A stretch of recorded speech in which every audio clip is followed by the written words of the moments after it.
School board members in the Fort Worth ISD declined to adopt a state resolution on prayer in schools. It joined several other districts that have made that same move. The resolution passed last year requiring school boards to go on the record whether or not they support the plan, and Fox 4's Amelia Jones was at tonight's meeting and had more things that stood out at this meeting. Amelia, tell us about it.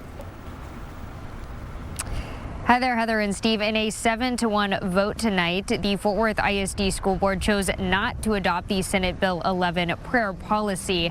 None of those school board members shared any comments before the vote or after, but it is in line with the recommendation from the district administration. The administration's reasoning behind that recommendation is that there are already district policies in place that allow students to engage in prayer and religious texts during the school day.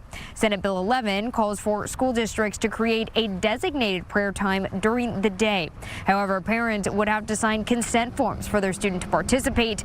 That would include waiving a First Amendment right. And students can only engage in prayer or religious readings outside the presence of other students who do not have signed consent forms.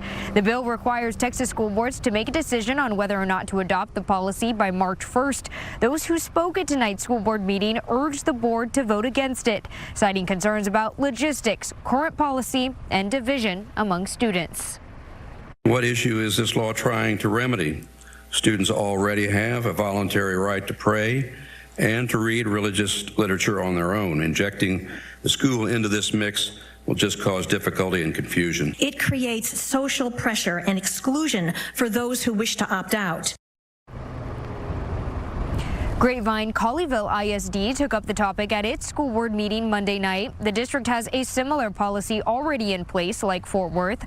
GC ISD rejected the resolution and joined a growing number of districts to do the same, including Arlington, Lake Worth, and Mansfield. Dallas ISD will take up the issue on Thursday. So far, only Keller ISD and Aledo ISD have approved the policy.